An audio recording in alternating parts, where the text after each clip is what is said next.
fun run designed to help the youth understand the evils of martial law will be launched at the University of the Philippines in Diliman, Quezon City.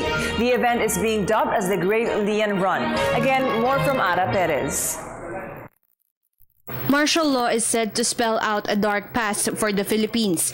But do the youth, who weren't even born yet at the time, fully understand this? The University of the Philippines deems that the Great Lian Run will be able to tell the new generation what really happened at the time.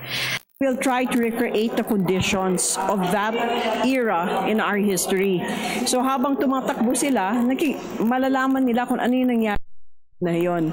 At yung mga lessons sa panahon na yon, hopefully, mag-translate into knowledge. This may be dubbed as a fun run.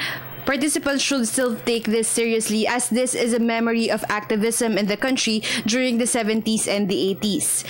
This is not surprising, as the run was named after Lian Alejandro, one of the student leaders during the 80s. Kung may take home tayo ng fun, they should not live with the fun idea ng martial law, but yung fun idea that they were able to experience during the event. However, what they should be imparted is that the martial law, yung sentiments ng martial law is dapat maintindihan nila. What we need is to propagate vernacular memory. Ito yung memory alaala ng mga tao na ordinaryo na kasama talaga dun sa aktivismo ng 70s at 80s.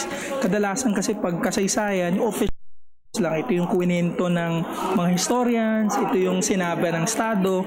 Pag vernacular memory, ito yung iba't ibang kwento ng mga tao sa isang, madilim na panahon ng ating kasaysayan. The consciousness of the youth is undeniably alive, with the hope that the wrongdoings in the past may be corrected in the future.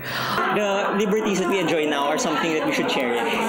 Lahat ng laban ng mayroon ng kabataan, dapat naroon tayo sa harapan dahil ito ay responsibilidad natin sa bayan. For the People's Television, this is Ara Perez.